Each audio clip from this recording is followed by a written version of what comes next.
All right, let's go. I'm ready. All right. And we're back with another episode of Real Life Movie Talk. It is your boy, Chris. Blockbuster Ben. What's up, everybody?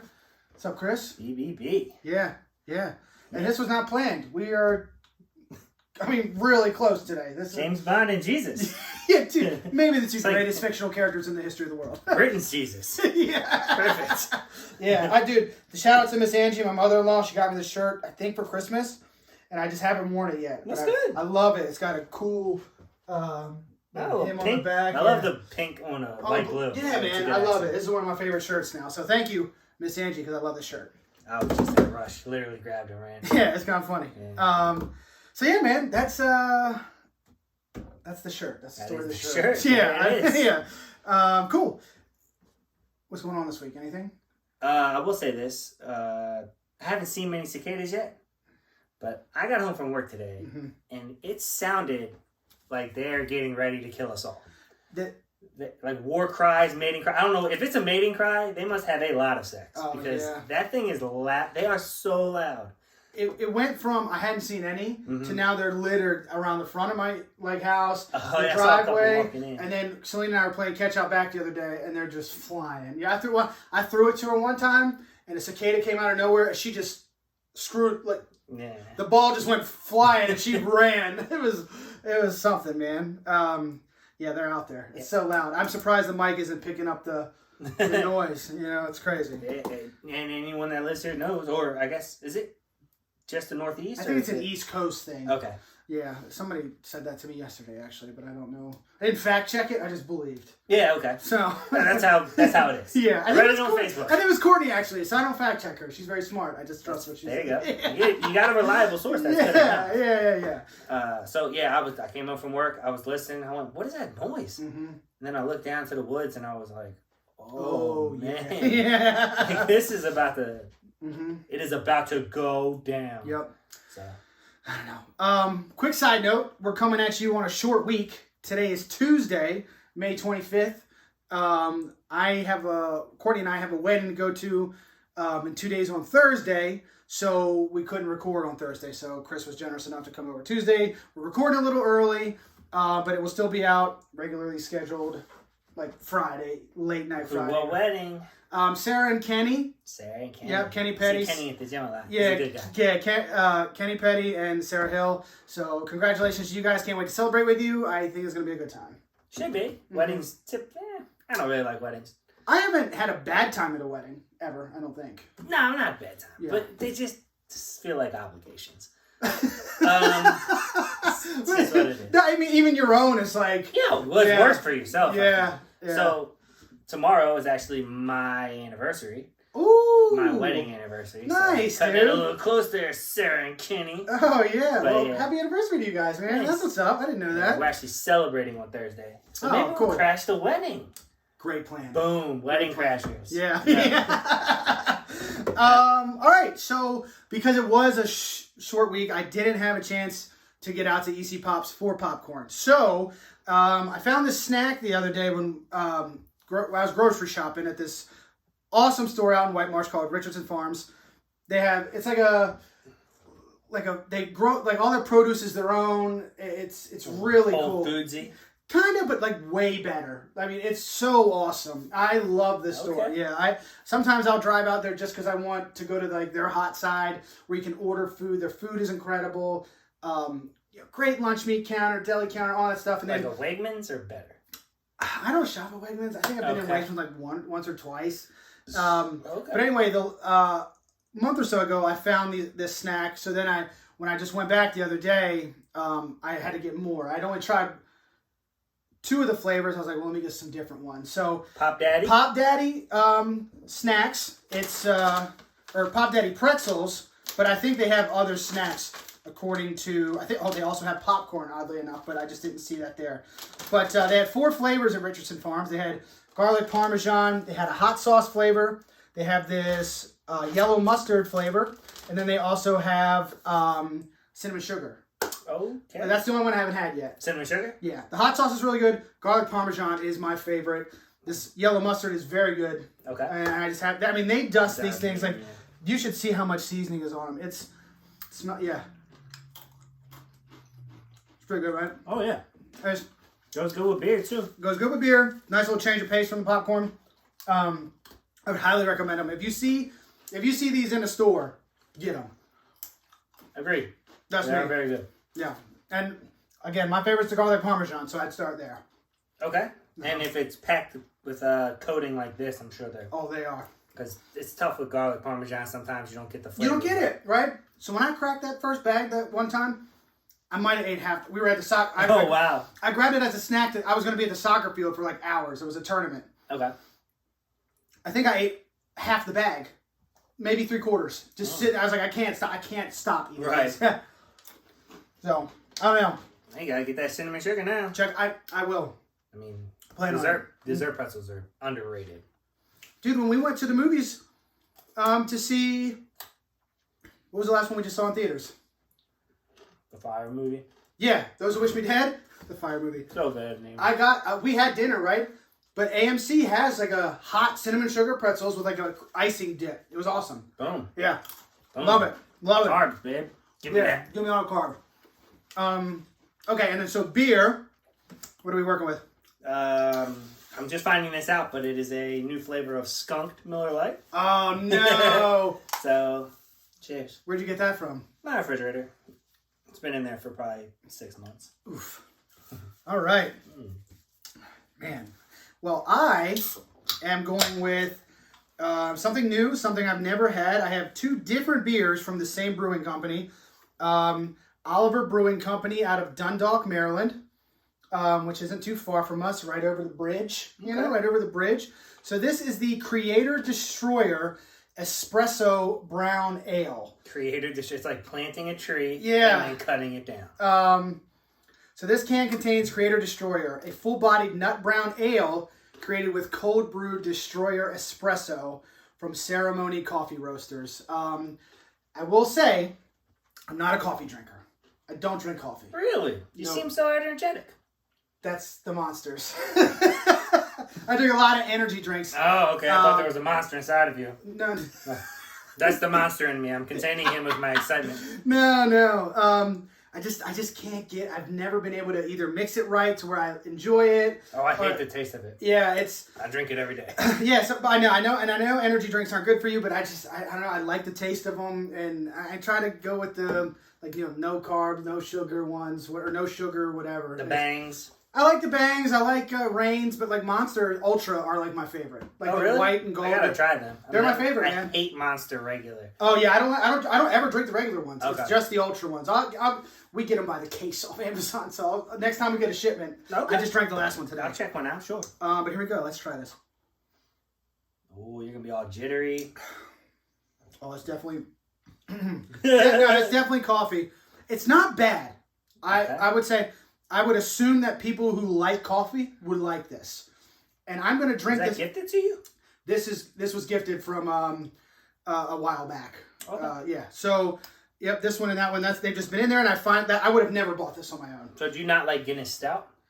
I'm not really. You just say no. Yeah, not really. No. If we're out and someone's like, hey, let's do a...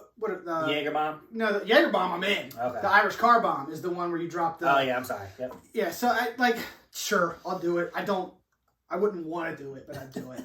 Peer pressure. Yeah, it's a bitch.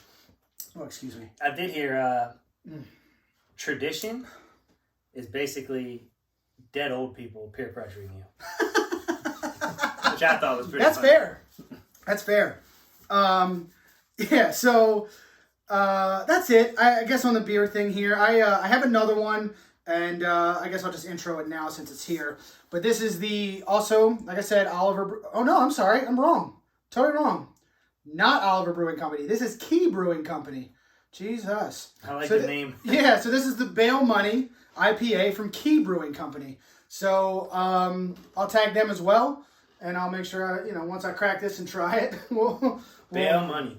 It's a great name. So the second beer in a series of customized batches. We used to play quarters at the bar. Okay. Like when we were young, like when we first started drinking, we were there early after football games, sponsorships and stuff. He was 21. Yeah, I was old enough. So we played quarters on the bar, and every time the quarter would fly over and land on the other side of the bar, everyone playing would yell tip money. because now that was the bartender's quarter. They had to have hated us. 100%. But we spent a lot of money because we were doing a lot of drinking. Okay. But, so and they're all friends. It's trade-offs. Yeah. But yelling tip money is just like if my friends are watching, which probably not, they'll get the tradition. Okay. So we were talking just briefly before the show about the castle here and Chris breaking the snake off. And he was like, wait a minute. It's in a different place. What happened? Right. So Celine was down here and she was playing around with it, but Celine got a real big kick out of it. I showed her the video. She got a nice little eye roll, and we got a few good comments about it too. It was really funny. And just, I don't know, it really cracks me up, and I'm glad. I was gonna cut it at first, but then like rewatching it, I was like, no way, this stays in. It was so funny. I need my moments of humility, people. Yeah, we love that. Plus, I put it right back together. I'm basically master builder. Builder, huh? Mm-hmm. So, hey, season 2 of that Lego reality show, we got a competitor right here. In there all day. If you guys haven't seen that, you've seen it, right? I could also be a judge because Celine did not do a good job putting the snake together. Like one little flimsy touch and it just broke. Well, hold on a minute. It's not supposed to be hit with a finger. Look at this. Stop it. And you see the rotating ball? It's supposed to move. What rotating ball? Right in the back. This right here. That's what it's for. Yeah, but that's stuck in there. Oh, that's man. You're wrong. It's stuck in there. That's only to make it so you can bend it like that and shape it the way you want. It feels a little bit like you're arguing with the referees right now. I would argue. I would die on that hill because she did an amazing job on this, and that's exactly how it should be.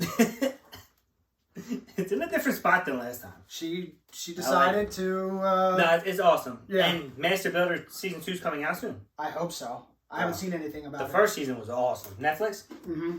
Not a fun. Yeah, one of my favorite... No, it was on Fox. It was on Fox. We watched it on Hulu. We watched it on Hulu like next day. Oh, Hulu. Is it next day? Okay. I think so.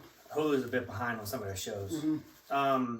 But it's worth discussing because it's one of my favorite reality shows. Yeah, I love it. I normally don't watch reality or even competition shows. But because Selena and I love Lego so much, I was like, we gotta watch this. I was obsessed with Survivor. That show's also got a cool premise because it's not too much drama. It's if you're a good Lego builder, then you build good Legos, and that's how you win. Like cooking competitions. I was recommended to watch the show The Circle. I've never on Netflix. I've never even heard of that. Yeah, I can't do it. That's bad. It's a reality show. Yeah, so they're all living in like this apartment building. They out. can't see each other. I'm out. Never meet each other, but they get to pick their own profile. Then they communicate with everyone via like updating statuses and group text and stuff like that. But some people are catfish, like guys pretend to be girls or whatever the whole time. And they're only trying to win based on their personality. And it's okay at like the first episode, like, wow, okay, an original idea. But then it's like, it's just drama. There's nothing but drama. No thanks. And I can't do it. No thank you. So I saw a commercial the other day that the fucking Hills is coming back or something, or what's the one? I don't know what the Hills is. No, the other one, Laguna Beach. Was that the one that was like real big when we were in high school? I think so, yeah. I saw that was coming back. I was like, who cares, man? Who gives a crap what these idiots are up to? I pretend, but I used to get into some Jersey Shore. I was in high school, but I used to like that show. Christ, come on. Jesus Christ. I'll drink them. I'm not immune to it. I'm just not a huge fan of it. This is strong. Ben's drunk. No, man, this is strong. What is this? It's only 6%, but I feel like that espresso mixed with the alcohol, it's like... He's going to be amped. I don't know what the hell is going on. Jesus. All right. Last little bit, like pre-show kind of stuff I want to talk about. Today, Marvel Studios dropped the Eternals trailer, which is the one that I believe that's the one after Black Widow. Okay. It's this year for sure. I think maybe it's the third one in a row. It is. It's Black Widow, Shang-Chi, then Eternals. Okay. And Spider-Man finishes the year. But, so I don't know anything about the Eternals. Me neither. The trailer looks great. Seemed like they've been around for a while. Yeah. Good one. So The trailer looks great. Good cast. I mean, it's Angelina Jolie, I think, leading it, which is funny because it's Is she really? Yeah, because we haven't seen her in so long, and then it's like bang bang, back to back movies. Good for her. There's a lot of other people in it. I can't even begin to remember who they are, but there's a lot of people in it. The only thing is, like I said, looks great. I have no clue what it's about. It excites me. It's exciting, and I don't need to know what it's about because I'm already going to see it. Right. So it's like, whatever. Looks good. I'm in. I probably won't watch another trailer because I want to experience it. Yeah, they do kind of ruin stuff these days. But, like, the first teaser, not really. It just gives you just exactly what it is, a tease. And, like, that's just enough to be like, ooh, even if I wasn't excited already, now I'm pumped. Right. And so, like, then when they start doing trailer 2 and trailer, it's like, all right. We get the plot. I know. Like, okay, what? I don't. Anyway, yeah, I'm very excited. Definitely watch it. It's we'll review it. Just watch a little teaser and like. Oh, definitely watch the trailer. Yeah. Well, obviously we're watching the movie. Yeah. I mean, so yeah, that's it. Nothing else really crazy I saw in movie news. Oh, the Game of Thrones prequel series locked down a writer. Yeah, it's a woman. I can't remember her name, but she was writing on a show called. Damn, I can't even remember now. Not Helmet, but like, oh man. Hell's Met. No. I'll look it up. But like, I can't remember. Okay. I literally was just. Hey, they have a writer now. Which is better than I could say for their last season. Amanda Siegel is her name. Amanda Siegel. Hellstrom. Yeah, it's a Hulu show. So, yeah. Anyway, I don't know. They locked down a writer. I just saw that a couple hours ago as well. Assuming it's going to be more than one, hopefully. But she's probably like the head showrunner or something. Yeah. Maybe not showrunner, maybe like head writer or something. Yeah, you can't rely on George R.R. Martin. He's still midway through the books. Maybe. Right. Maybe. That's going to be the biggest con of all. Mm-hmm. On his deathbed, he's going to confess that he never planned to finish the book. Yeah, right. He just wanted to leave everyone hanging like as a big F.U. to all the people that picked on him his entire life. Like, he does look like a troll. Right, and a guy that got picked on. He's a troll. Yeah. So, all right. Let's move on. Let's jump into our review, Army of the Dead. Okay. Brand new movie. Just came out a couple days ago. Where are my notes? Right here. Directed by Zack Snyder, who we like for the most part on this show, right? He did the original Dawn of the Dead, which I love. Well, I'm sorry. I screwed that up. He did Dawn of the Dead, the remake.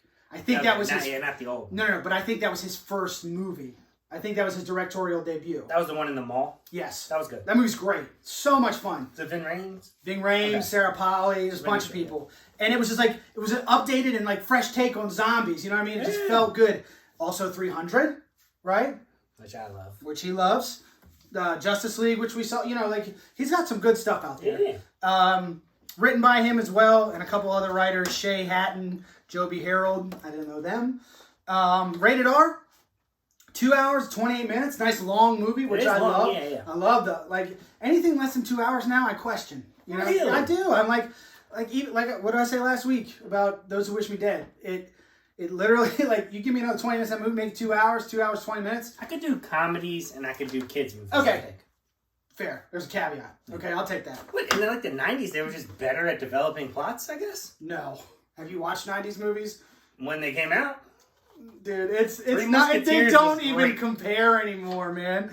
But okay, so the plot of the movie is basically, it's okay. It's a zombie outbreak set in Las Vegas, and it's about this group of mercenaries that get hired to go into the quarantine zone. Las Vegas is completely quarantined. They get hired to go, like, sneak in, break into this casino vault, and steal $200 million for the guy that owns, like, it's this guy's money. He wants them to go in and get it for him. Yep. So that's the plot. There's already people that go in there and try to... Yeah, they're like... scrunge for money or whatever they do. What do they call her? They call her the coyote. Like a coyote. They're exactly. People go in and rob, like, they, like, break open slot machines. Yeah. It's like a whole plot that they, world that they've kind of created around this.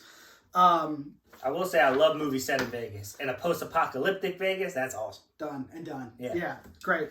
Stars Dave Bautista, who, I said puh. Like, I don't know what I was. Dave Bautista, who is Drax from Guardians of the Galaxy. Yep. Drax. Also, I don't remember what his wrestling name is. It might have just been Dave Bautista. Could have been, yeah. He's a humongous man. Dave Ortiz, I think, maybe. Okay. I don't know. I'm too bad.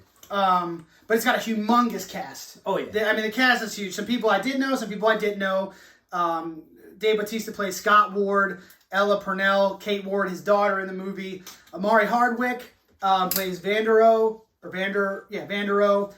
That's Ghost from Power, if you've ever seen Power, the TV show. Ana de la Reguera plays Maria Cruz. She's also from Power. She played a cartel boss in Power. She was like, it was like a sub character. Like a good cartel boss. Yeah, she was also in Narcos, you know. There you go. And then she was in another show that I forgot about. I can't remember. Theo Rossi is in it. He plays a guy named Bert. Real piece of crap in this movie. From Sons of Anarchy. Oh, yeah. Sons of Anarchy. I liked him a lot. I thought he'd be bigger.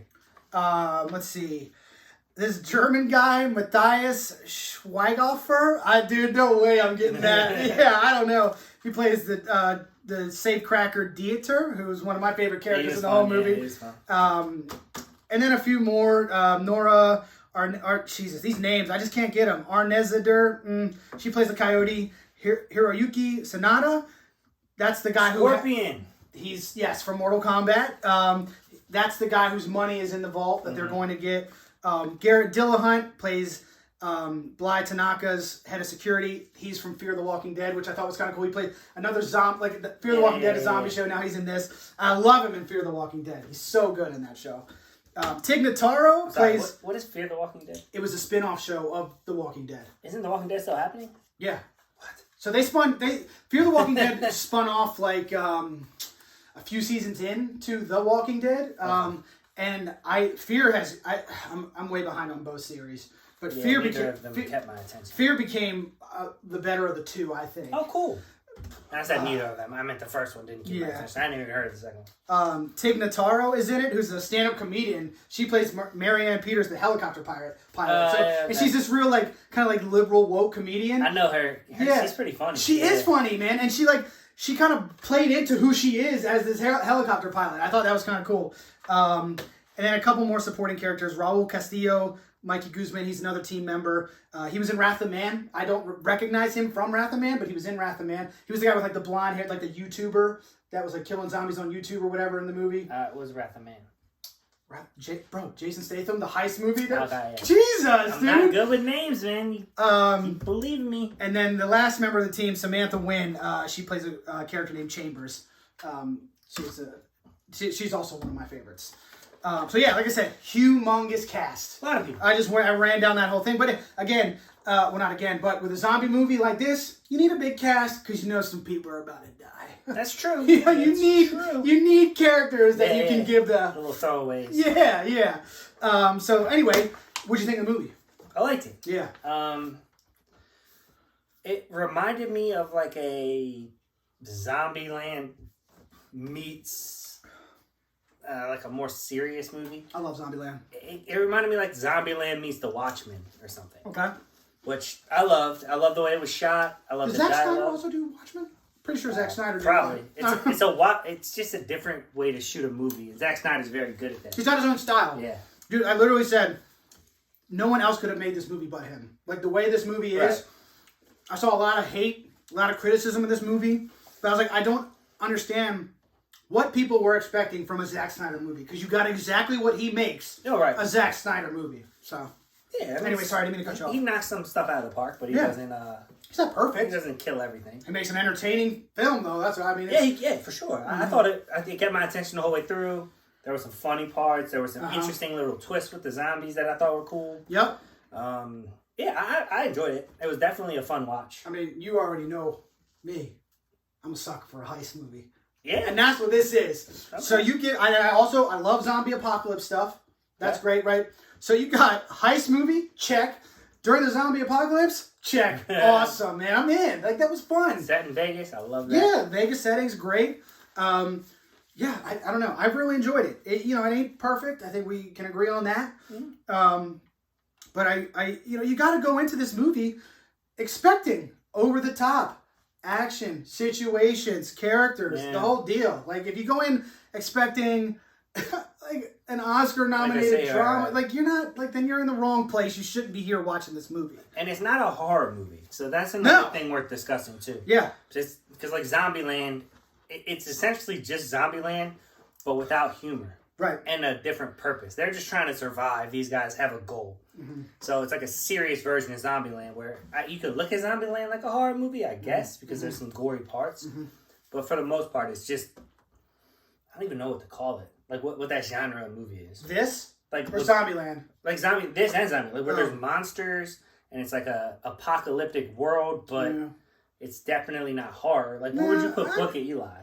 Like something similar to that. I think, like, post-apocalyptic, in a lot of places, is its own thing. Okay. Now, I don't know about, like, the main, like, IMDb, I don't think they have, like, it's action, drama, comedy, crime, that kind of stuff. Well, they probably have it on Netflix, honestly. Well, Netflix has some of the most bizarre, like, if you deep dive for, like, sub-genres on Netflix, you'll see some of the craziest things you've ever seen. Yeah, it's is really funny. Supporting actresses with the letter A in their name. Yeah, it is so crazy what you'll see on there. That's true. But yeah, definitely first and foremost, I'd call it an action movie. Like that's, there you go. Yeah, that's a good. I would just call it an action movie. This is straight up action, and then you got the zombies. There's a little bit of like suspense for sure. There are moments of like, where they're creeping through the casino lobby at the beginning, like when they first break in. There's some moments of like, ooh, yeah. So anyway, I just, I think Chris hinted at it a little bit, but you also don't get like just your same typical zombies. There was some evolution to the zombies, which I thought was cool. Yeah, it seemed like it could build its own storyline from something like that. Yeah, for sure. And there's a lot of questions that do go unanswered, which I will. We'll get into that in just a few minutes here. We're just getting past the last bit of our things. The special effects I thought were great. I did. Big explosions, actions, all of it. The action sequences were top notch from hand-to-hand combat, gunfights, knife fights, again explosions, helicopter flying over. It's just all top notch for that all around, which is something that Zack Snyder is very good at. Yep. Agreed. Yeah. And I really like Dave Bautista as a lead. Yep. Dave's great. He's like an elderly action hero at this point. But if I'm being honest, I would prefer to see him in a movie to The Rock. If I'm being honest. Do you not like The Rock? Have we talked about this before? The Rock's grown on me a lot. Okay. He when he first came out, I was a huge Rock fan as a wrestler. Like I grew up liking wrestling when I was a kid. I feel like most kids did for some reason. Mm-hmm. And he was everybody's favorite. The eyebrow. Do you smell what The Rock is cooking? Like it's so it's iconic. He's the man. Yeah. The Rock ran for president. I would vote for him, and I don't know anything about what he thinks about politics. I'd probably vote for him too. I love The Rock. I don't want to mess this up, but he came out and he was terrible at acting. He just wasn't good. And The Rock, being The Rock, worked on it. Really worked on it. Became a formidable actor in his genre. He's just as good as Schwarzenegger is now. I would say. I would say better. Yeah, right. Arnold couldn't even get the accent. He didn't even care. It was like, well, this is no matter what his character was. He played a good robot. He's from. Was he from Germany or Austria? Austria. No matter what his character was, he had an Austrian accent. You just can't the accent. Yeah, we get it. Either way. So, but Bautista, if you're gonna need like a range of dramatic emotion. He just has a good face for it. He does, and he's good at it too. Yeah. Like I was very surprised with some of the emotional range you got out of him with this movie. He was hilarious also in Guardians of the Galaxy. He's so funny in that. He can do a lot of things. But there's a subplot storyline to this movie where him and his daughter are kind of estranged, and it's part of it is them maybe rekindling their relationship. So you see a little bit, not just big action hero, but you see there's an emotional side of the story too. Yep. Which I also liked. It's all the characters were like all the supporting characters I liked. There was a lot to like about this movie. So I would definitely recommend watching it. And I'm just going to leave it there before we get into our spoiler section. I'll keep it there too. And I would love to see The Rock and Bautista maybe square off in a movie together or square off, like in a fist fight. Yeah.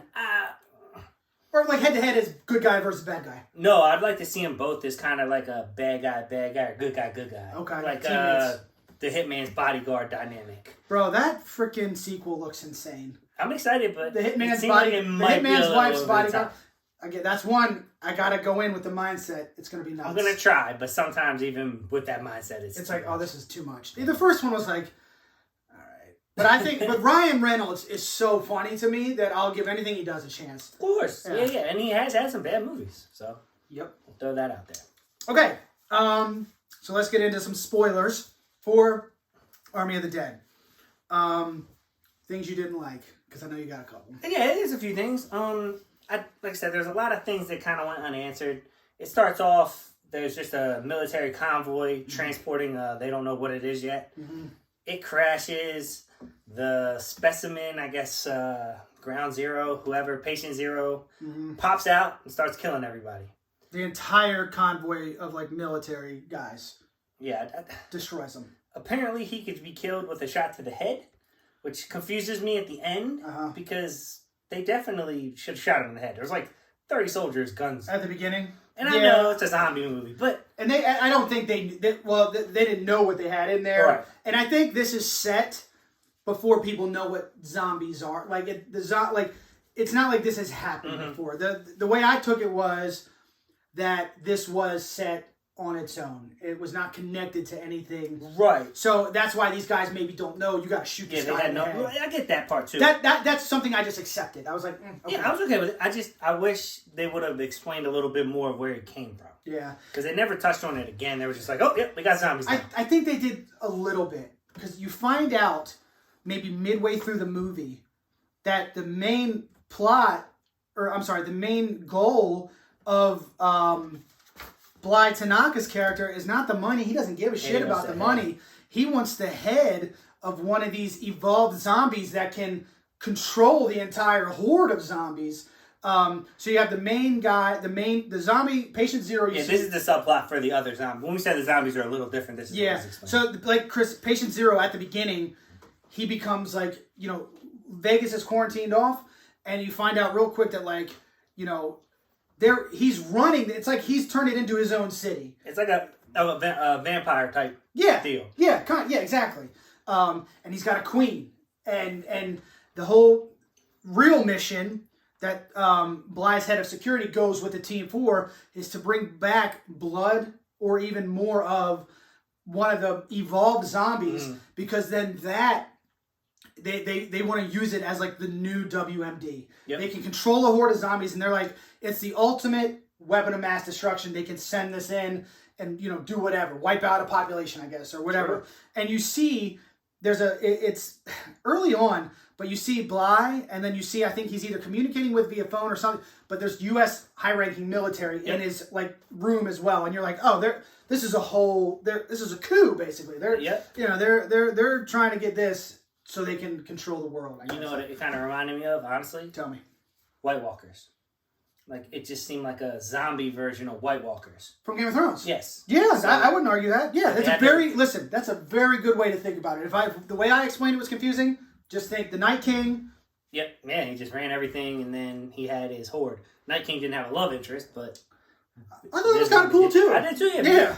They, I guess they couldn't reproduce themselves. They had to change all the babies in Game of Thrones, but in this, the big part of it was they were trying to reproduce their own zombie, which is kind of a cool little thing too. It was weird when you saw it though, like yeah. Oopsies. The what's his name? I'm gonna get Martin, the head of security. He cuts off the head of the queen zombie, and then you kind of had a feeling it was a weird feeling that she may have been pregnant because the way he listened to her stomach, and you're like, oh, that can't be, right? But then he comes, and he, like, rips her, and he pulls out this, like, zombie baby fetus, and it was like, whoa, what the heck am I looking at? It was crazy. You gotta wonder, like, is a zombie fetus just a baby fetus, and it won't progress from there, or? Yeah. Or what if the fetus went like, meh? and meh is the best it could do, because it's not like zombies age. Yeah. Stuck here now, little guy. Oh, man, yeah. It was, Dude, there's so many. There's that we talked about that German safecracker a little bit. I loved him, man. Like he gets brought in. He's not about. He's clearly there just to open this like. Never been through the shit before. Like he's gonna crack the uncrackable safe, right? But they're given the briefing of like how the team's gonna go in and what they're gonna do, and Bly Tanaka is like explaining. You're gonna do this. This is how you kill you. Like you're gonna kill the zombies here. And you're gonna and the German guy. Wait. And so it like snaps out of like a foreshadowing scene. He's like, how do we do the zombie killing? It just made me laugh, man. Yeah, he's never killed a zombie before. Yeah, he's never killed a zombie. That's a good question. Yeah, and then so then Bly finishes telling him the plan after they explain how to kill zombies, and he goes, Bly, who is a Japanese man, he goes, easy peasy Japanesey, and the German guy's like, ooh, you can't say that, it's lemon squeezy, and he's like, but if I'm Japanese, and then Tig Notaro's character, she's like, I think he can say Japanese. I mean, that whole just the interaction right there. Yeah, it was really funny, it was man. Awesome. They all brought their own like little spice to the scene, and for sure. I loved it. I thought that scene was great, man. Yeah, and like you said, the whole time, Zombieland was a comedy, so you get little zingers like that the whole time. Yeah, this was a serious movie. It was, and the comedy scenes hit harder in serious movies because you're not. Yeah, it's not written for that, and it wasn't too much. The comedy kind of dissipated after they went in. It was just like the setup, you know. It was a little bit, and then I don't think there were many jokes after. No, right. It was the helicopter pilot had a couple, I think. Yeah. And it's funny. But that was just her snarky attitude. Like that's just her. The first scene, she's filling up a gas truck, smoking a cigarette. Yeah. And it gives you the aura that these guys are just like badasses. Yeah. All of them. Every single one of them are just badasses. I like that when they go to her. Because, he tells me, he's like, you're going to need a helicopter pilot. So they go to her, and they're like, Bly offers him $50 million of the $200 for the team. So Scott, Dave Bautista, he goes to, I guess, an X or something, and they decide they're going to split, like, the majority of the money up between themselves, and then just offer like little bits here and there. But they go to Tig Notaro, Marianne, they're like, $2 million to do a job. She's like, yeah, I'm in. They're like, you don't want to know anything about it? She's like, you need me to fly a helicopter? $2 million? That's a lot of money. I'm in. They're like, but you don't? What do I need to know? And it was just really funny. Yeah. And she is funny as a comedian, too. If you see her, she's just out there. Yeah, I like her a lot. Like she's like a female version of that Nate Bargatze guy that she got. Bargatze. I really like him, too. He's coming soon, right? We finally get to go see him. Like, we've had tickets for over a year now. 2 years in October? Maybe. Yeah. I might have. Is it sold out? I don't know if it's sold out. I might actually see if I can get tickets. He's hilarious. Try, man. We bought the whole deal. I was kind of drunk at the bar one night, and the tickets were on sale, and they had front row meet. You guys going to dinner with him? Front row meet and greet. How much? I don't remember, but like, I think it was a couple hundred, like per couple. Gotcha. But like, sorry, Adam, Chrissy, but like we were there, and like we had talked about it. And then, but they were at the bar, but we didn't like settle on it. Mm-hmm. But I'd had a few drinks, and I just kept looking, and they were there. And I was like, you know what? I just bought 4, and I was like, got them. That's what a couple Bud Lights and a shot of Jameson will do. But we've all been there. But so anyway, I called him. I said, hey, I got them. If you don't want to come, no sweat. I know somebody will take these. But like, I couldn't hold back because the guy is so funny, and I just, I've only ever bought meet and greet tickets one time before. That was another comedian. So how does that work for myself and people that have never met and greet? So the first time I did it, Courtney and I, we met Sebastian Maniscalco, another comedian, hilarious guy. Yeah, I don't know him. So you go back, like the way that he did it was, you line up pre-show, you go back, we shook hands.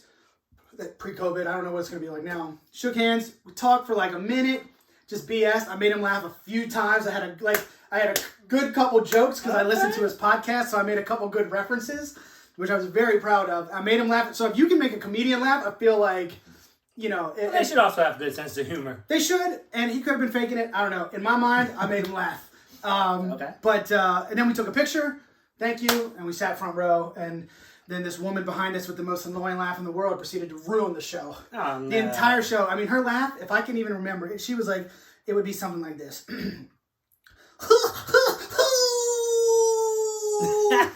All show, Chris. All show. Okay. To the point that, like, Sebastian kept looking in our direction. You pointing? And I'm like, I was like, it ain't us. It's this annoying idiot back here. Like, if you got to laugh like that, stay in the house. Watch the special on Netflix. Damn. Stay in the house. Okay. Yeah. Don't sorry for like anyone that laughs like that. Sorry, not sorry, actually, because I was so pissed. Yeah. I spent so much money to sit there, and this idiot just ruined it, man. Well, I'm glad you get to go see him. Anyway, sorry. Sidetrack. Yeah. Yeah. Let's jump back into this. Lastly, I did want to say, I do think it could, a slight missed opportunity, but I thought he could have maybe figured out how to tie it into Dawn of the Dead, being as though he did 2 zombie flicks. Somehow it's related, like, maybe not necessarily, but that would have taken away from the beginning, like I was talking about, how they don't know what zombies are. But I thought there could, I don't have it, but to me, there's got to be a way they could have connected the 2 stories. Well, Snyder would probably have to own the rights to Dawn of the Dead. That's fair. So that might have been. That's fair. He might not. Yeah, he might not. Especially with this being Netflix and that was something else. I don't know what it was. Morning of the Not Alive. Yeah. And then so I was a little disappointed at the end, slightly, because it was a typical zombie movie ending. Mm-hmm. You know, like if you've seen one, you've seen a bunch because you know how it ends. You know, you get almost everyone dies, right? Almost everyone dies. Somebody gets away, and you're like, whew, okay. Either the plague's contained or whatever, it's done. And I was pumped because this was one of my favorite characters. He was great. His banter with the German guy. Yeah. And then they developed a friendship. Yeah, it was great. And so, but he gets all the way out. He has a bunch of the money because, you know, as they're cracking the safe, like it goes wrong or whatever. So anyway, but he ends up with a whole bunch of money, and he goes to this little airport. He's like, hey, I want to rent that private plane out there. And the girl at the counter is like, it doesn't work like that. So he pulls out like $100,000. Yeah. She's like, let me see what I can do. So he's on the plane. He's got the flight attendants, and you're like, all right, he got out. The zombie apocalypse. Yep. They nuke Vegas. It's done. You're like, all right, cool. And then he's like, takes a drink of champagne, and he starts acting. Where's he flying to? Mexico. They say Mexico City. Yeah, that's right. So then he goes in. The flight attendants are like, you okay? And then he goes in the bathroom, and you look, and you see he's got a bite mark somewhere on his arm. Yeah. And you're like, come on, man. You couldn't let it be that he just got away. So now it's like every zombie movie does that. It just leaves you on red. It's gonna get worse. It may reply. I mean, if we get a sequel, then okay. Yeah. I mean, and I've got to be honest, he was one of my favorite characters. Mm-hmm. However, I don't like his acting. Yeah, I didn't like him in Power either. No, I don't. One of the reasons I couldn't finish Power. Dude, Power got so bad. I only watched the first season. We watched all of the first series. You know, now they have 2 spin-offs of Power. It's like book 2 and book 3. So Courtney and I finished the first, like the whole series. And there was a moment where I just gave up on it. It was early. Season 1, Season 2, I forget. There's a moment where 50 Cent's character should 100% be dead. Like, he gets shot or stabbed and left in a burning building that collapses on him. Oh, come on. 50's been through worse. He got shot 9 times. No, dude, no. No way. Nope. I refuse to accept that. And shot or stabbed, left in a burning building, that collapses on him, and he survives. And I was like, this show is a joke. Like, I was over it. And so then from then on, I just made fun. I shit on it every week. Like, this is so unrealistic. I was so mad at that show. Like, because it started off so strong. And it just lost me. The acting in the first season killed it for me. The acting isn't great, but like I was into the story a little bit. But yeah, anyway, there's another sidetrack. I support 52, so I wanted to like it. I just didn't. Nope, because it's not good. Yeah. So Sons of Anarchy. Sorry to everyone that loves Power. I just fucking couldn't finish it. I tried to rewatch Sons of Anarchy. Yeah. Oh yeah. When I was young, I liked it. High school days, like it was the thing to do. Mm-hmm. I rewatched it. Ugh, it's not good. No, does not hold up. And I know there's people going, F you, Chris, it's still good. Mm-hmm. That's because you haven't watched it since high school. And if you have and you still like it, yeah. Sorry that I disagree with you. It is what it is. Don't like it. Okay. You got a score for this bad boy? Oh, sugar. Go. No. Come on, man. Let me hear what you got. I'm going to go 7-3. Okay. I did enjoy it. I would definitely recommend it. The scores are going to get a little favorable now because this is the third movie in a row we've reviewed that's come out recently that I'm starting to enjoy. Yeah. Because we were hitting some... The new movies coming out were straight to Netflix or straight to streaming, and they were tough. Mm-hmm. But these, I'm starting to enjoy. Yeah. And that includes Mortal Kombat. I didn't really like Mortal Kombat. Dude, I'm going to be honest with you. I was a little lower coming into this, but like... You know, the excitement and us talking about it, like it's... The coffee kicked in. The coffee is fucking cranking. But I'm going to go 7-4. Okay. Yeah, because I do... It's fun. And I'll probably watch it again at some point. I'm not going to rate it 8 because I did have a couple issues with it. But I would recommend it. It was fun. It's good. Definitely watch it. It's on Netflix, we're going to say. Yeah, so the watching multiple times is difficult because if I'm just chilling and it's on and I'm like, I'll put it on. Yeah. That's not the same. Yeah. That isn't me going, ooh, we should watch this. Mm-hmm. So I would definitely recommend it, but that's the best I can do. Okay. Moving on. Moving on. Come on. Thanks. All right, movie combat. We talked about this last week. If you've forgotten already, somehow we are recording early, so we have not put the poll up yet for these movies. There's been no post about it. This episode is still going to come out, like I said, on Friday.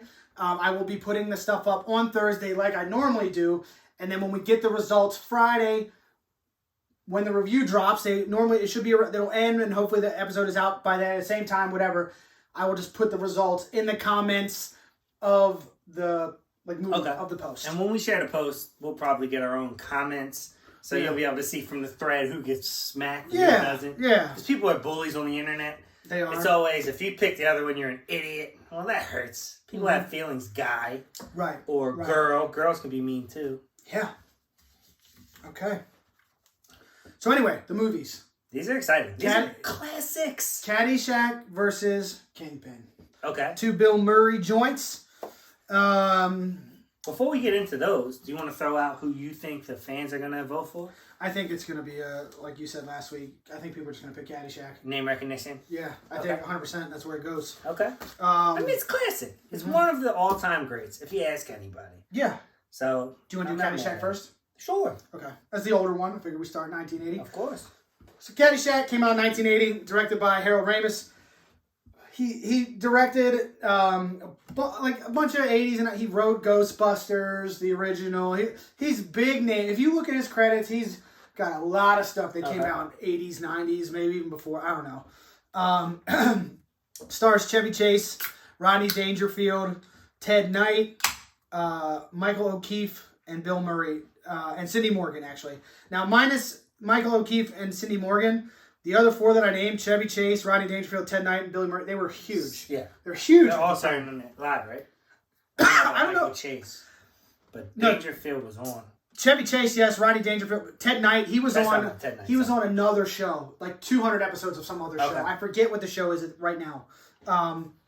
But yeah, they're all, I mean, like, big. They're hitters. Yeah, big hitters. This was one of Saturday Night Live's first movie gigs, like where the actors all went together and did a movie, I think. Oh, yeah?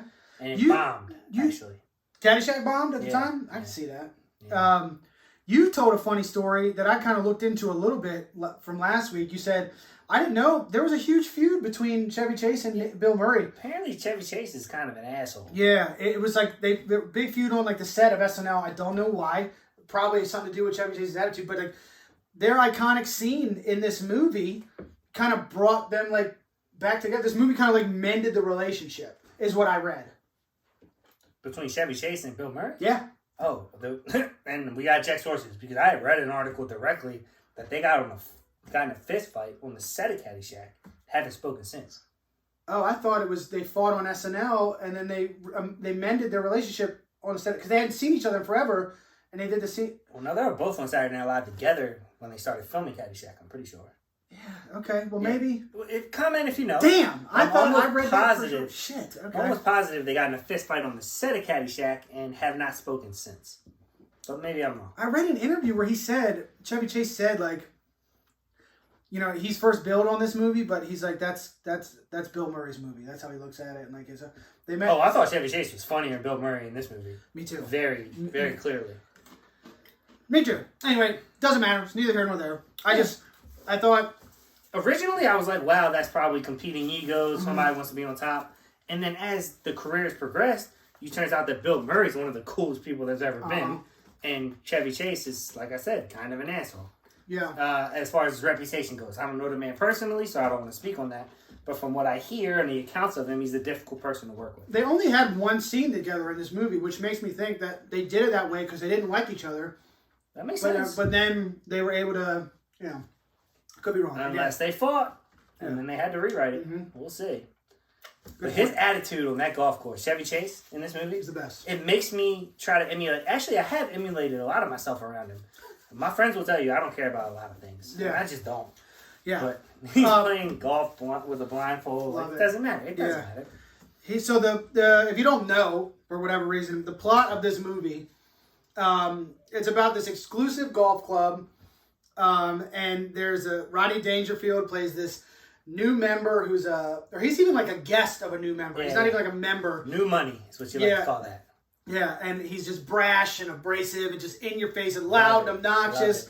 So the Ted Nice character is this judge who's so uptight, and so it's about them, like the hijinks that go on, and there's this gopher that just constantly destroying the golf course that's always around, this dancing gopher. Which, I mean, that just goes to, like, 80s movies. 80s movies, I think, are just pure chaos. Yeah. It's just a bunch of scenes thrown together with, like, no real... I mean, there's a little bit of a story, but it's just, like, random shit thrown in a movie. It's like the Saturday Night Live theme thrown at a movie. And they do it a lot. Where it's like, these characters are funny, make a movie out of them. This Bail Money beer is pretty good, by the way. It just makes me want to yell, tip money! You gotta raise your hands when you do it, too. It's a wild tradition. It's fun. Try it.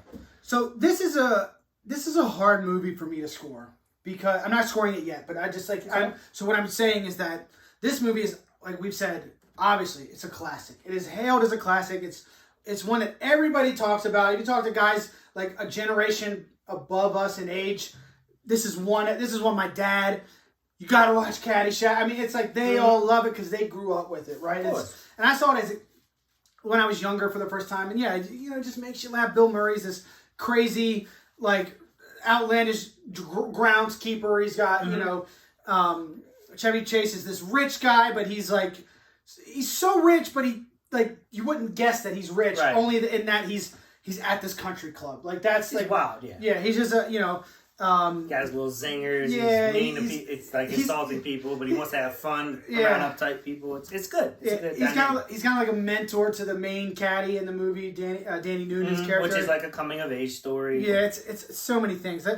I tell you, no matter how many times I watch this movie, this line gets me every single time. It's at the beginning of the movie. Okay. It's the first time you see Danny Noonan and Ty Webb, that's Chevy Chase's character, together. And Danny is like, he's struggling with like what he's going to do with his life. Is he going to go to college? His parents don't have the money for a scholarship, blah, blah, blah, blah. And so he's going through all this stuff, and he asks Ty Webb for advice, and Ty goes, "You take drugs, Danny?" "Every day, sir." "Good, so what's the problem?" And I mean, it just, it kills me, man. It's just the nonchalantness in his response is just, oh my God. Every single time. That one, and then like later on when Danny's at the judge's house after he sleeps with his niece, and these other old couples come over for tea. Yep. And the tea gets thrown over the balcony, and I guess that's the tea. And it hits the ground, crashes everywhere. So it's funny. It's hilarious. The whole thing's great. And now that you're saying it, like your dad made you watch it, I think, in my own thoughts now that you're speaking, Caddyshack is probably our parents' version of like Superbad. Probably. I'm like, we're gonna show that to our kids one day, and they weren't alive then. The coming of age isn't gonna hit them like it hit. Yeah. It's just that or Animal House. You know, I think that was one that people loved, but I didn't really like Animal House. I couldn't get into it. Well, and that's even the thing about this movie, right? Is that I got into this. No, I'm into it, but I don't find myself laughing out loud. Aside from the couple moments that I mentioned, it's like I'll look at it and be like, "That's funny," or in my head I'm laughing, but like it's not like nothing in this movie like has me rolling on the floor. You know, so that's what makes it. When I get to my score, it's like difficult because it's like I know this is a classic. I know how funny this is. Well, no, don't do that. Yeah, Judge, you know how you feel about it. Yeah. But I'm just saying, it's weird. These movies, like you were talking about with like Hot Tub and 40-Year-Old Virgin. It's just those were easy for me. This is harder for me to score. Yeah. Because if you look at like my rating on IMDb, it's like peer pressure is telling you should score it high. Okay, yeah. But something about you is like. Yeah. So anyway, this is the best piece of pizza ever. You take a bite and you're like, I don't really like it, but I can't tell them because they think it's supposed to be the best. Yeah. There was some weird moments, some cringy stuff. The stuff there are some scenes I forgot about with Ty Webb and the judge's niece. What did I say her name was? She was young, right? She's young, and it's kind of like a little rapey, right? In the statutory sense. Like, yes, statutory. Like, it's like... This should have its own name, I feel like. Yeah, because she plays a character who's very loose, right? That's her whole thing in the movie, is she tries to sleep with everyone. But yeah, he's way older, and I'm pretty sure... I don't know if they outright said it, but I'm pretty sure she's underage. She's got to be in high school, right? Yeah. They were discussing, like, next year in college. Yeah, so it was just... Those scenes where she's at his house, it was real weird. So I don't. It was the 80s, you know, whatever. What do you want to say? I don't know. So the movie, and this is going to probably be unpopular for people listening. The movie itself, I think the story is amazing. I love it because back then they don't golf movies, and then the different dynamics of funny people that could carry a movie. Mm-hmm. It's just, I love it. I love I bet 80% of that movie was ad-libbed. There probably wasn't scripts for most scenes. I think I even read that anything Bill Murray said or Chevy Chase, I think all their stuff was just, they kind of, whatever. Just pay for them. Hey, go make my movie funny. Mm-hmm. And they do a good job. Their scene... Oh, sorry. No. I cut you off. I think this movie could be remade right now. I don't like remaking classics, but I do think that this setting, similar theme, with the actors we have now, I think could be great. Especially with the, love that people have for golf. Yeah, I think Bill Murray could probably even still be his same person. Make him be the same guy. Trying to catch the groundhog. Oh, dude, that would be amazing. Yeah, that would be so good. Hey, call us, MGM. We're here. You know, and their scene, the scene where Chevy Chase and Bill Murray interact. Yep. It's so good. Chevy Chase is out playing golf, even I think it was at night. Yeah. He's I don't care. Yeah, and he slices or hits it, and the ball ends up in Bill Murray's shack where he lives on the golf course, and it's a mess. But Chevy Chase is doing his underhanded digs at him, very passive, and Bill Murray's not getting it, and he's oh man, it's just those two are just. I mean, the acting together was it was great. It was so great. I think replacing Chevy Chase, Robert Downey Jr. would crush that role. Right now. Oh yeah. So just remake it. Yeah, he could totally do it. Yep. The caddy could be anyone. Literally I would love to see Melissa McCarthy in that movie. I think she's hilarious. She could be someone. Yep. Give me Jonah Hill somewhere. Mm-hmm. God, just do it. There's a lot of Jonah Hill could be Rodney Dangerfield. Honestly, he couldn't be. That's guy. Stepping on lines. Man, that guy was something else. Yeah. His whole so good. He was so good. Yeah, his confidence and demeanor was unreal. I mean, his golf bag with the TV and the radio, and it shoots the clubs out. He drives his Rolls Royce right on up to the green. And he said, "Who would ever buy that ugly hat?" Oh, looks good on you though. Just funny, man. Yeah, man, he was great. So you don't replace Rodney. No. Just recast that into a different role almost. Yeah. But I'd love to see a movie similar. Yeah, man, that'd be great. And the soundtrack for this movie's fire. Kenny Loggins is just all over this thing. It's amazing. So anyway, my score for this is 8.3. I don't hate that. You don't hate that? Not at all. Okay, thanks. Appreciate it. Well, you made it seem like you were going to throw it in the 60s. No, dude, because if it, I know, but it is Do you want to throw it in the 60s? No. It's okay. I don't want anybody, people are going to, I feel like people are going to be like, that's a 10, it's a 10. Of course. But based on our scale, I'm trying, people are stupid. We do a thing, here. You know, like if you look at like my IMDb, I have things scored there of like personal taste different than what I do for the show. Like it's totally it's a different thing. So 8.3, and I do think that's fair. A person is smart. People are stupid. Stupid. Men in Black. Check it out. A lot of knowledge dropped by Tommy Lee. Oh, I did not know that. Panicky, whiny creatures, and you know it. I'm gonna go 8.5. Okay. We're very close. Okay. On this movie. Alrighty. Boom. And that's the... It's in the books. 8.4 is the average. That was done. Yeah. Okay, so let's jump into the next one. Kingpin from 1996. Directed by the Farrelly brothers, who... Isn't it the Farley brothers? Is it Farley? It's Farrelly.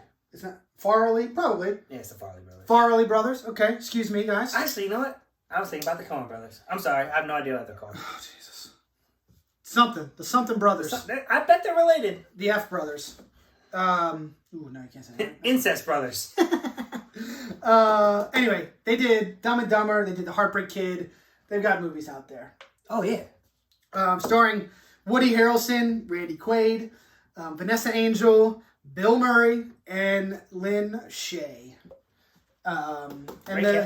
Yes. It is about a star bowler, Roy Munson, played by Woody Harrelson. Munson! Who his career is prematurely cut off.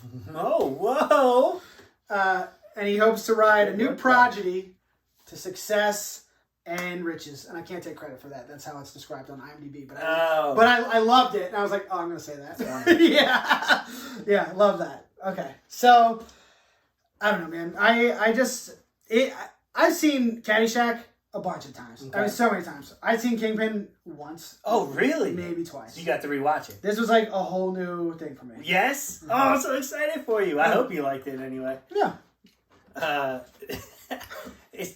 I will say this, just off the bat. Mm-hmm. The story, the setting, the ambiance, and the feel of Caddyshack is better. Okay. This movie is a lot funnier. Kingpin is a lot funnier, in my opinion. I think I would say I had more laugh out loud moments in Kingpin. But I think this movie suffers from the fact that Bill Murray wasn't in it more. Yes. Yeah. This is Bill Murray's my favorite role Bill Murray did. He is incredible in this. He's such a sleazeball. I mean, and he's so good at it. But he's in it for the first 10, 15 minutes. Tops. I mean, and then you don't see him again until the last 20. Yeah. I mean, he's in the movie's almost 2 hours long, I think. And it's not that I hated it because I love Woody Harrelson. Okay. I love Woody Harrelson. Randy Quaid was funny, and even Vanessa Angel, she was really funny too. They had a nice little trio dynamic. Mm-hmm. But yeah, I just think it could have benefited from more. It had a lot of stupid humor. Yeah, and some gross humor too, which it was kind of like gross humor. I sometimes when I'm watching it though, this just this specifically, I was like, ugh, okay, the flossing scene, I was not a fan of. Can I tell you? I wrote down. I think it was so funny. So then Roy Munson, he loses his hand at the beginning of the movie, and he lets himself go, and it flashes 17 years in the future, or to the present or whatever, and the present of 1996, right? So. And he's completely gone. He's an alcoholic. He drinks. He's overweight now. His car's... He's let himself go entirely. Right. But he's adamant about flossing. And I just was like, that's a weird character trait to give somebody that completely let every other aspect of their life go. That's the part of it, though. That's what makes it. That those dumb things. Yeah. When he... So, and some of the scenes were real original for me. Okay. When he had someone try to rob his landlord, he threw a cup of coffee in his face. Yeah. And then she's like, oh, don't worry about the rent. And he comes back, and the guy's chilling with it. There's another cup of coffee in his face. Yeah. That scene's funny. That was funny. But then you flash into she was so gross. Then, landlord, that whole shtick, it just made me cringe, man. I was like, oh. I agree. Gross, but she was funny. Yeah. But her and the whole. It was just nasty, man. Yeah, I'm not a fan of gross humor. Yeah. I asked you, but I don't like gross humor. Yeah, I guess for me it'll depend on what's going on.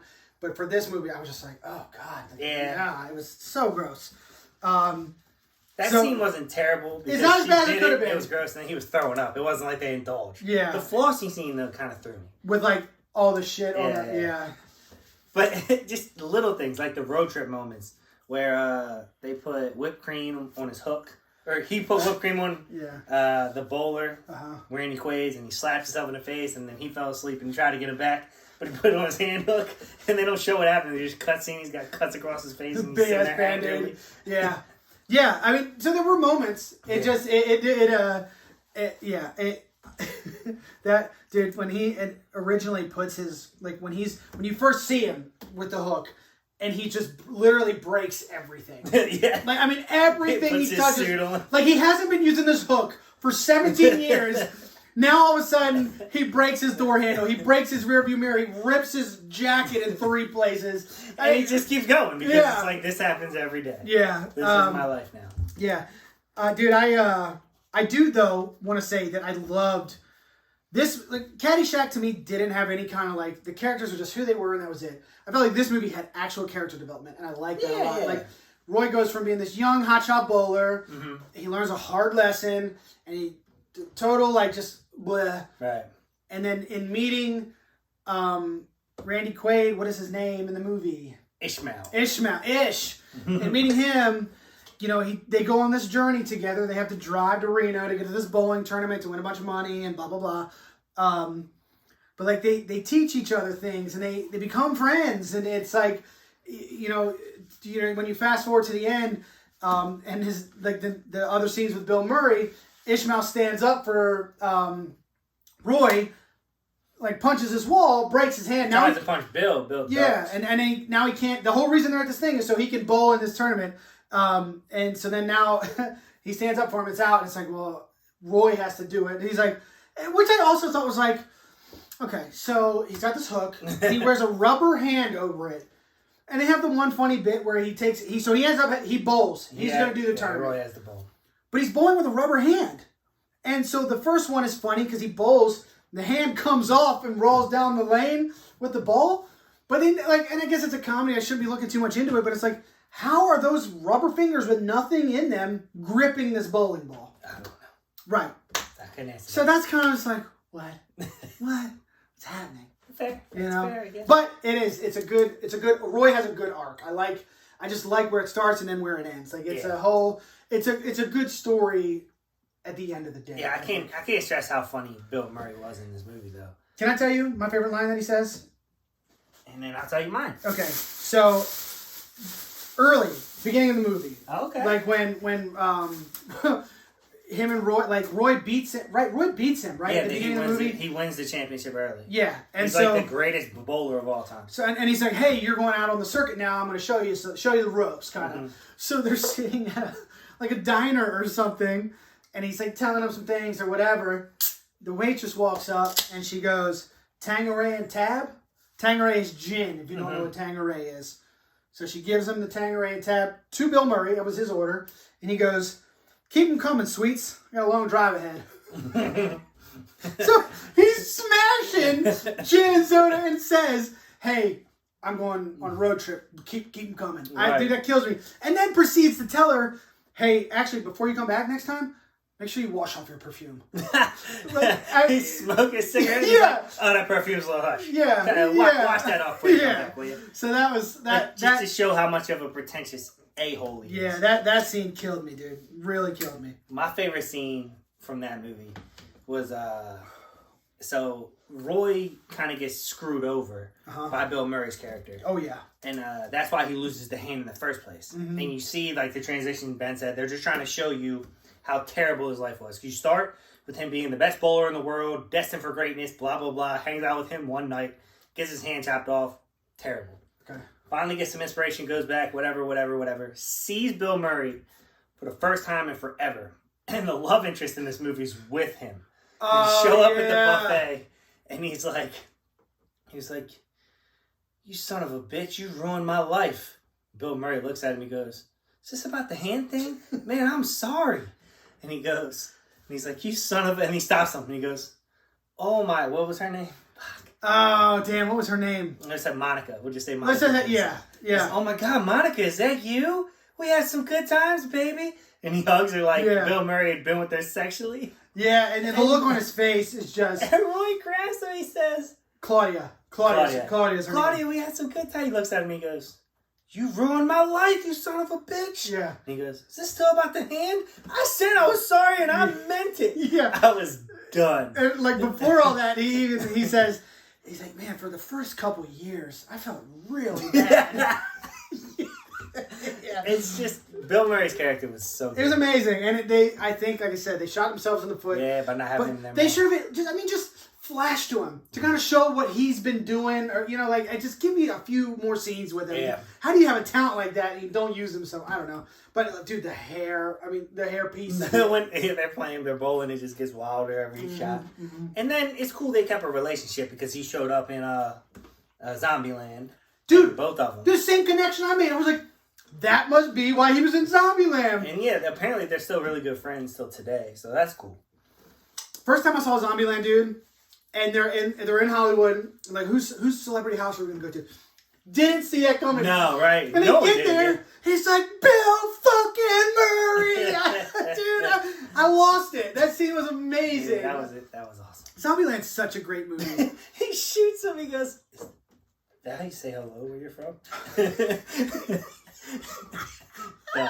Yeah, dude. He's classic. I'm a Bill Murray fanboy. Yeah. Not even just his movies, just who he is as a person. I hear he's awesome. Yeah, I watched it. There's a documentary of people that have encountered Bill Murray. Wow. Like, they're just at bars. He said he'll come up, buy a drink, sit with me, talk to me, and go, hey, let's go see a show. We'll go downtown, we'll watch a movie. Like, crazy shit. He said one dude was like, yeah, I was walking through the airport. Bill Murray ran up, tackled me, whispered in my ear, no one will ever believe you. And then ran off. No way. Swear to God. I gotta find that documentary, man. Yeah. That's wild. He was apparently just an awesome guy. He's still alive, right? Well, he was an awesome guy to them. I don't know to us. You said he was an awesome guy, like he's dead now. I was like, did something happen? I meant from their encounters. Right. Yeah, that dude. And they say the way he like picks movie roles is he'll just like he never auditions. It's like a director. Well, yeah, he's like either I think it's like I want to be it. He'll contact the director if they want him. They don't, whatever. Or like they have to they'll like meet and he'll say it's not like it's not a normal thing. And he has that kind of clout, which I think is kind of badass. Yeah, he's a fucking legend. He's a goat. And it's like I said, I don't think he's the funniest actor of all time. No, but it's just and your reputation precedes you when you're that nice of a person to people. It spreads. Like Tom Hanks is the same way. Oh, really? I saw a picture of a guy. It was the dude's post. He was like, so I passed out at the bar and I woke up to these photos. And it was just Tom Hanks taking a picture of himself next to this dude passed out on his phone and left his phone there and just gone. That's amazing. He was like, so I feel like an a-hole. But like your reputation precedes you and stuff like that. That's kind of awesome. Yeah. God, I would frame that. It's pretty awesome. Like I would print that and frame that in my house. And both of them are really known for wedding crashing. Like they'll just show up to random weddings. Really? Yeah, you have to watch this documentary. Oh, yeah, for sure. It's on Netflix, I think. I gotta find that. Okay. Yeah. Oh, man. All right. Last thing I want to say about it is like the random Blues Traveler song over the credits, like the live Amish band. It's like Blues Traveler. And okay. I thought that was kind of cool, man. I like that guy. He shows up in randomly, he was in what was the other one? Was he in Blues Brothers or something? I don't know, but you know who Blues Traveler is anyway. So I thought that was kind of cool. But you want me to go first? You can. I'm gonna go 8-7. Oh my God! Really? You love it, huh? I like it more than I like Caddyshack. Okay. If you're asking me to watch a movie, I'm watching that first. Okay. But also, I don't know, it was closer to my age when I watched it growing up. Okay. I don't know. I thought it was funnier. I will say that. Well, my score is 6.9. Oh, okay. Yeah, a little low. Not low. That's a 7 if you round it. It's good. It's funny. But it's just not one. It won't be in a heavy rotation for me. It's fine. It is what it is. What do we say? We know. Let's see. You can filibuster for a minute. So, based on those scores, we think Caddyshack's gonna win. Yeah. We didn't see any of the polls or any of the comments. No. I do have a feeling Caddyshack's gonna run away with it, mainly on name recognition. But I have a different opinion than a lot of people based on a lot of the stuff happening. Mm-hmm. We've been talking about some new ideas for segments. Oh, yeah. So we're going to talk tonight about a couple other things. Mm-hmm. 7.8 is the total. Okay. Our average for Kingpin. 8.4 is Caddyshack. Okay. Which, again, I mean, those are good scores. Like, yeah, they're both good movies. Yeah. I have fun rating comedies, especially if we already know both the comedies are good. Yeah. So, yeah, this is fun. Yeah, these are great. Okay. I mean, that wraps everything up, man. What are we doing next week? Next week, we've got a two-parter, okay? Sure. Jackie D works. We're going to do kind of very similar to like what we did with Mortal Kombat when the new Mortal Kombat came out. We did the original, and we did the new, like the redone one. That was a remake. This is actually a sequel. This is a sequel. We're going to do A Quiet Place and A Quiet Place Part 2, which comes out this Friday, May 28th. So, bro, what the hell? Baby in my shot? What the All right. So, yeah. Quiet Place 1, Quiet Place 2. You know, if you haven't seen the first A Quiet Place, it's incredible. It is. I mean, it really, like... It's hard for a horror movie, I think, nowadays, like... To be original. Yeah. Krasinski killed it. Yeah, he wrote it. Only wrote, directed, put his wife in it. Quick spoiler alert. I bet he's mad he wrote himself out of it. He probably didn't know he was going to have that much success with it. Fair, but I think they do flashback scenes. Cool. From the trailer, I think you see a couple flashback scenes. Now, it might just be early on. Right. But I think we get to see him again, based on the trailer. It's basically a Bird Box, but with... sound instead of sight. Bird Box sucked, dude. I don't hate Bird Box. I thought that was refreshingly original as well. I hated that movie. Huh. But that's it. Quiet Place 1, Quiet Place 2. We're in there. We are in there. Can I ask you a quick question? Me? You probably asked before. Sure. Office or Friends? Oh, The Office. Okay. Yeah, for sure. All right. Just wondering. Eva said Friends this weekend. I told you. I told you that. She said, if I have to watch them, like I can only watch one for the rest of my life, I choose Friends because it's longer. I said, no, that's a terrible answer. Which one do you enjoy more? Yeah, because... She's also into peer pressure. She was around a lot of Friends fans when she said that. And not by much. The Office is 9 seasons. Yeah. You know, so, yeah, season 1 was 6, and there wasn't a 10th. But I think... Knowledge. But I think Friends had 10 seasons. But, dude, just the quality. I think The Office holds up. Friends does all day. I like Friends still. You watching the thing Thursday? No, because we're at a wedding. Oh, remember a lot of Sarah. No, but Kenny. But I think we're hanging out the following day, maybe. Jess, you're gonna wait, right? Right? You waited? Yeah. You waited right now while this episode's dropping. Jess, we're watching. Jess, yeah. Come to my house for my wedding celebration, my anniversary celebration, and boom, you can watch it with us. Okay. Well, that's it, buddy. Absolutely. Cheers to episode 39. What are we doing next week? Oh, you just said. Sorry. Quiet Place 1, Quiet Place 2. Bang, bang. Bang, bang. Oh, God. Warm Jack is so good. Oh, Warm Jack. God damn. Real talk for real movies, yeah, we'll listen. Real life for real hype, you feel different. Underrated, appreciated, or barely made it. You let us know at Law Bay, yeah, you really hate it. And Christmas like in the past, he got it going better. And like Jess, it didn't show up and we don't let her. It's real talk, no theoretical, though it ain't invisible, man. It's so dependable, damn. You can't see him if it's dark or bright. Ask Chris with his Miller Lite. Or Blockbuster, it's so good, right? Candyman or Tony Dodd or Holy God. I mean the devil all the time, we're released alive. Apocalypto, go against the grain like your boy Adam, who drink Jack like Jungle Land and Nick Mullins. Educators tell us what you know about him. Is it bad or good like Peanut Butter Falcon? Special guests like Danny D and Dave on. Oh, let us look to the future, event horizon. In real life, the movie will never stop. Till it does, we drop, and there's no getting up. Until then, subscribe and they let you know the tops. Only way to know for sure is to watch. So shut up and drink your pops, your soda and corn pops, and listen to the real life movie talk. I'm isolated like the lady in black, and I seek revenge for these movies that whack.